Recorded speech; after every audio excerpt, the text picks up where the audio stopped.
Welcome back. This is Rich here, and today we are going to be giving you my predictions for AEW Revolution 2026. Revolution is always one of my favorite shows of the year. Arguably, I feel it could be known as AEW's actual signature event. It's always a great build for it.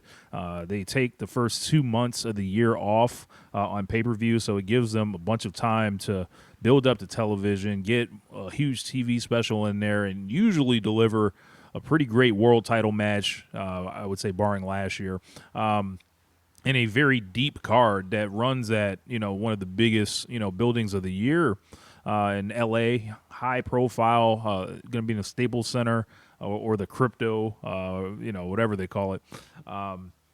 Got a hell of a card to look at here today. Just, top to bottom, looks like the best show in pro wrestling thus far this year. Just a hell of a show. We've got big matches, huge stakes, and we're going to start, talking about them right here. Make sure you like this video, subscribe to the channel, don't miss anything we got going on. You can see we got this here pulled up. I'm going to show you guys the graphics. We're going to start at the bottom. We're going to go with Willow Nightingale and Lena Cross. So Lena Cross recently came on the scene around the Australia show. Been teaming with Megan Bayne as well as Penelope Ford. And with Ford's injuries, she's kind of been called into action here. And Nightingale versus Cross should be a nice hoss match for the TBS belt. Willow's doing double duty here. I believe Willow is going to go ahead and get the win over Cross, and I think that Cross is going to we'll get to her later in the night, but she'll be fine on the way out. But this is on the 0 hour, so that's a hell of a match to put on the 0 hour. We got a 21-man blackjack battle royal for Ricochet. I would have liked to see Ricochet actually get booked in a match. I got a feeling, him and Jack Perry have not been able to get away from each other. He will see him in some form in this match. It looks like kind of a get everybody on the card, match right here. Tommaso Ciampa is also advertised for this, and blackjack battle royals. Battle royals usually are good in AEW if they think about them. We've also seen some battle royals in AEW where it was just like, oh, okay, it's very obvious what's happening here. I would have preferred something like the winner of the match gets a shot on the actual card. I think that would have worked a little bit better, and have Ricochet on commentary, like running everybody down. Whoever wins, they get in the ring for a little face-off, and then you'd be like, oh, you will see Ricochet versus whoever. So after that, we got this Tornado Trios match between Roderick Strong, Darby Allin, Orange Cassidy versus the Dogs. And they've got Gabe Kidd, Clark Connors, and David Finlay. Tornado Trios match, and no rules on this. A lot of madmen, no pun intended, for Gabe Kidd there. And I think you're going to have a lot of guys like hungry to try to steal the show here. We already know Darby Allin is insane. Gabe Kidd not much further behind him. David Finlay's going to really need to, I think, submit a performance to try to make himself, stand out a little bit. Kind of came in with, being set up as the last man of the Dogs. But I feel like, Connors and Kidd are guys with enormous potential. Orange Cassidy, an old reliable of sorts, and there's a lot of speculation. Could Roderick Strong be setting these guys up and joining on the other side? He's always just been reluctant to assist, and something could happen here. Toni Storm versus Marina Shafir. So selfishly, I'm very happy to see Marina Shafir in this spot. I think she's done an incredible job of getting over, in her role. And Toni Storm has been very effective post-championship. And she basically, kind of anchored the whole tag tournament along Mina Shirakawa. Then they kind of pulled the rug. I thought it was going to be her as a tag team champion, but I think that, Toni crafted this thing specifically with Marina to where it's like, we're not necessarily looking for star ratings thing here. We're looking for a fight. We're looking for a brawl. We're looking for something down and dirty. And with everyone banned from ringside, I think they're going to achieve it. There are a few wrestlers in the ring at this point that I trust more than Tony Storm. And Marina Shafir is not one that is going to run away from the physicality. This match has just months and months of backstory behind it. I think one of the best things was the blood and guts, thing where that set up everything, it feels like. And this should be the blow-off. This should be Tony Storm going over here and then presumably getting back in line for one of those championships unless you find something really good for her. So, maybe Mercedes comes back, maybe, something like that. So, up next, we got Swerve Strickland versus Brody King. This is the unofficial, most dangerous man in AEW championship on the line here. A lot of head busting, a lot of chains being broken and wrapped around people's throats. This is a match where Brody King had just come off, a big challenge against MJF, and then to me, that's a guy that's sliding downward, kind of. With Swerve, on the other hand, huge turn around on Kenny Omega about a month ago, has excelled, obviously as a heel since then. A lot of, just sneak attacks, promos, crapping on the audience, giving it to people on social media. This guy is a guy that you got to, make sure he remains hot throughout the year. You give him Kenny Omega's head essentially, on a platter clean on TV, turn on him. I don't think this guy should be losing until he faces Kenny Omega again, or, he wins the championship and then he has to see Kenny Omega somewhere down the line. Or it's, a situation where, he's going all the way to the Owen final or something like that. So for me, this one is pretty easy. I think they're going to have a hell of a match. I'm interested to see how their styles, work with each other. Brody King, heavy-handed, hard hitter. Swerve, not the junior heavyweight that he once was.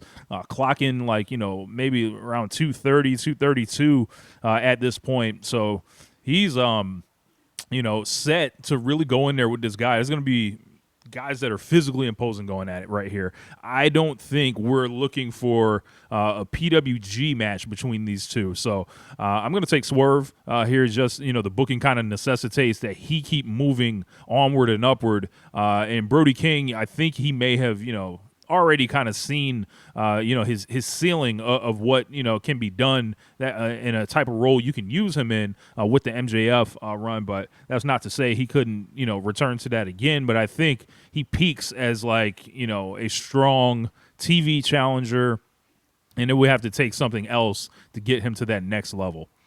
I'm particularly excited about Bandido versus Andrade El Idolo.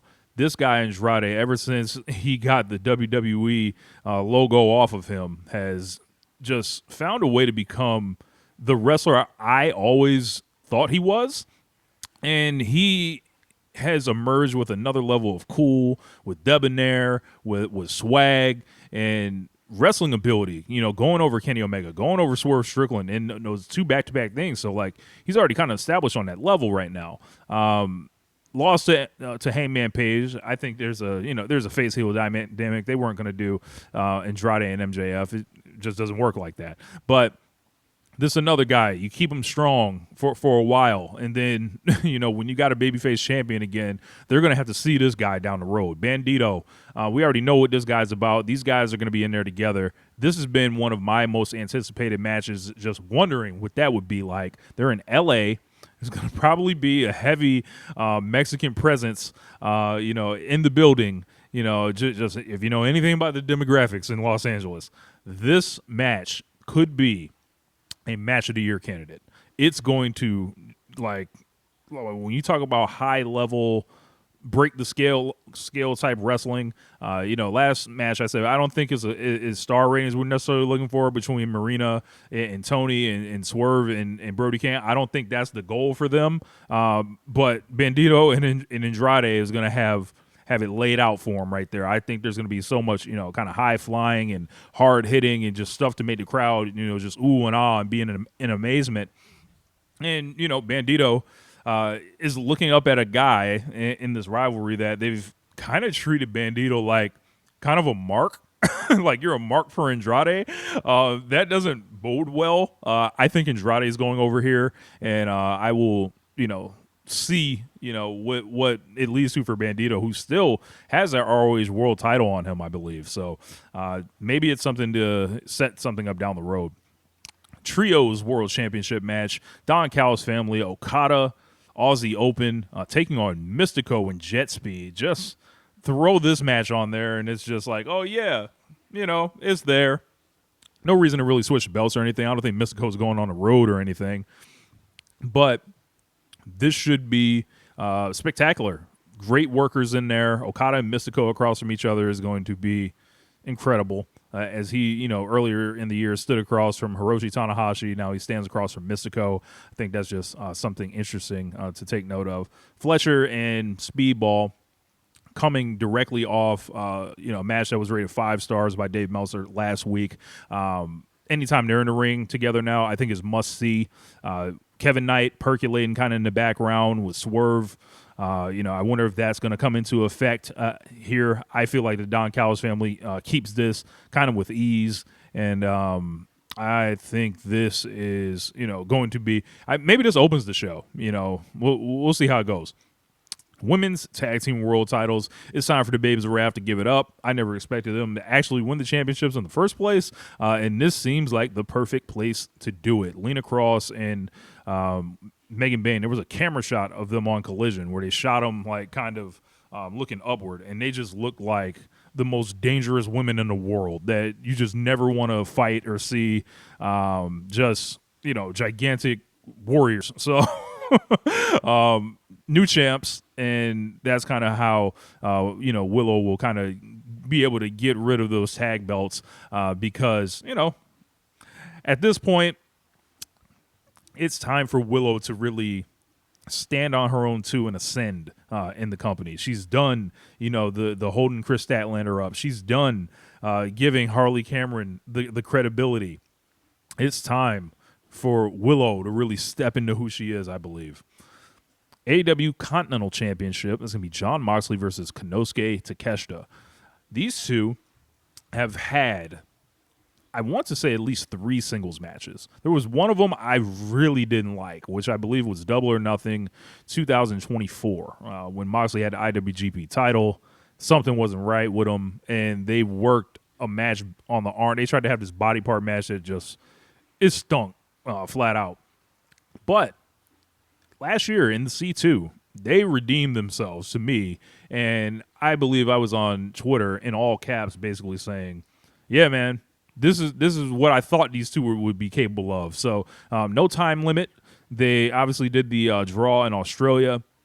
They're ready. Actually, they've had 4 matches against each other, and then they had another match back when Takeshita was just kind of like this all-star showcase guy that he was in from DDT for the summer before he got the official deal. So, like, he's been working around these guys for a while. I think Takeshita has been chasing this guy for a while, and this is the time to do the, you do the win, in the C2, but if Moxley gets it again here, I mean, you can never really count out Jon Moxley in AEW just because, like, they can just flip a button and have him win. That's how I felt the C2 kind of went. Everything in the booking was kind of telling us, like, they were going to blow up the Death Riders, and they just have never done it. So, I'm just going to predict Jon Moxley wins because that's kind of what they do. So, although I would go with Takeshita, but FTR versus the Young Bucks. So, FTR and the Young Bucks have the correct alignment kind of finally,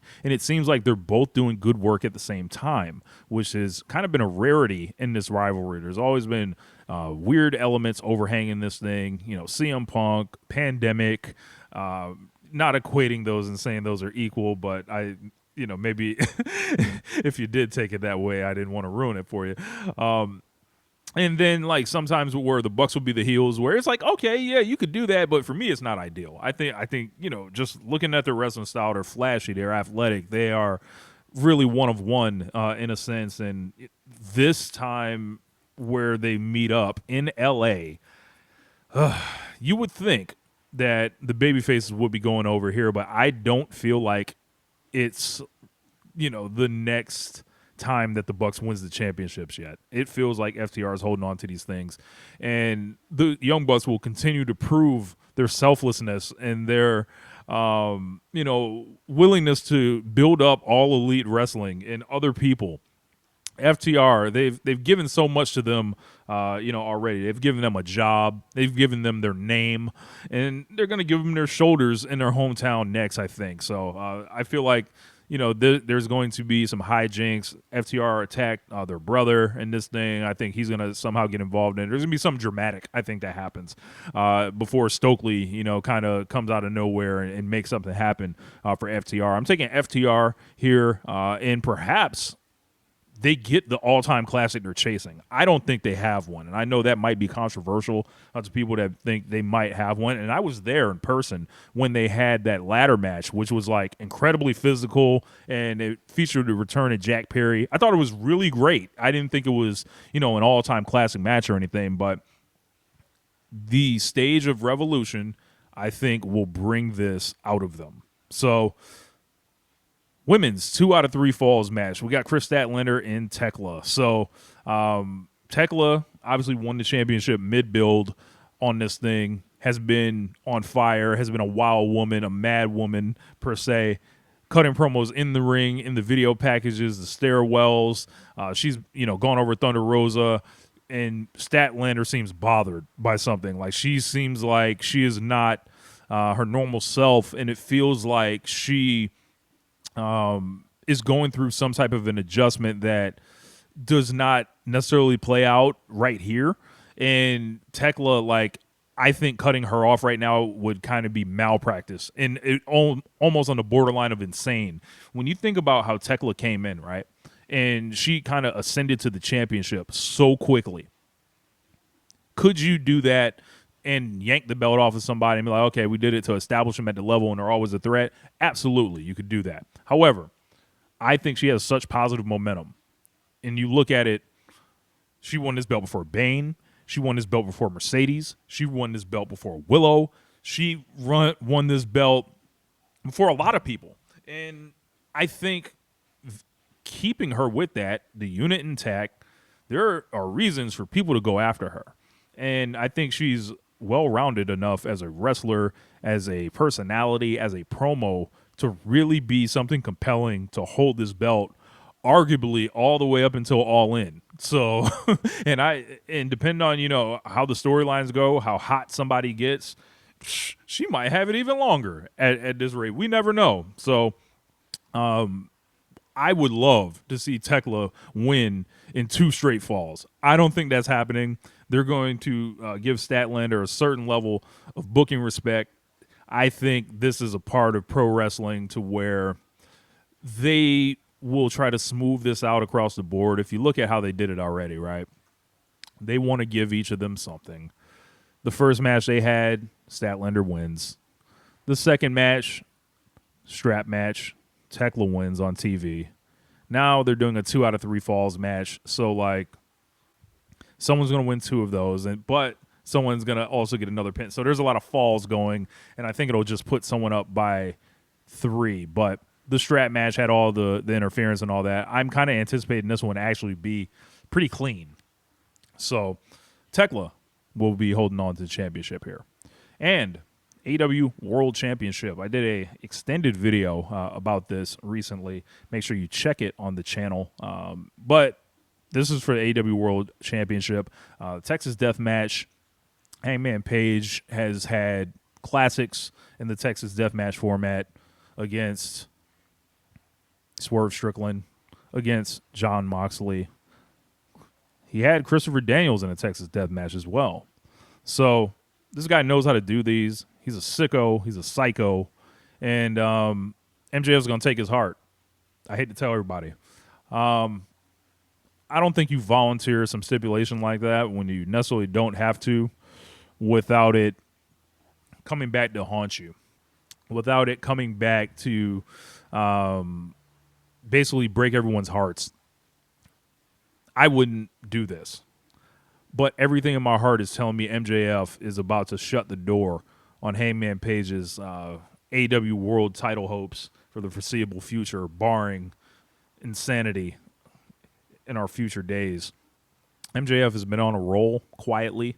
Not my particular pick to be on top of the promotion, but I think he's done enough to earn the respect of the fans that are around that are kind of iffy on him getting the championship back. I think he's done good enough to where if this was the end of the road, I think we would have some questions on what exactly was accomplished. It's almost like you got to let him hold it a little bit longer to try to get someone where you want to get them. MJF, for me, has never come off like he enjoys the tough man matches, the real man matches per se, like Hangman. So I think he's kind of stepping into Hangman's environment here, and it's going to be interesting to see MJF get like, deathmatch style essentially. And yeah, MJF's going over, and I don't know where Hangman goes from here except to find himself, on a long journey to rediscover whatever's inside him, whether it's good, whether it's evil. And from there, I think the next chapter of his career will unfold.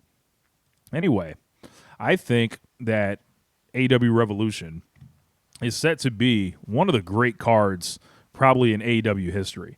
You look at this, card here, and you see, like, I'm looking for the weak match that I don't necessarily want to watch here, right? Even Tony Storm and Maria Shafir, I have a lot of like personal stakes kind of invested in it just because I want to see how this thing ends from how Blood and Guts, ended. And I think it's been built up to the point where Marina can be somebody that can be around a Tony Storm, and Tony Storm can take this thing home. And even the 0 hour, like between Will Nightingale and Lena Cross, has a really good match on it. I want to see what Swerve looks like going forward, like as a heel, like on pay-per-view again for the first time. Like, what is that guy gonna do for his entrance? Like, there should be a bunch of pageantry in this. There should be great wrestling. Kenny Omega's not on this show. Will Ospreay's not on this show. And it's like, you look at it and it's like, all right, they've got plenty. They've still got it covered here. So very excited for this one. Are you excited for AEW Revolution? Let me know in the comments section because, brother, it's on. And we'll be back here in the fallout to talk about all the booking and everything else going forward. But yeah, peace, and I'll holla at y'all. Paul P-Dub in the house. Go and hit that like button on your way out. Leave a few words and I'll holla back soon. Till we meet again, reach the stars and the moon. Woo!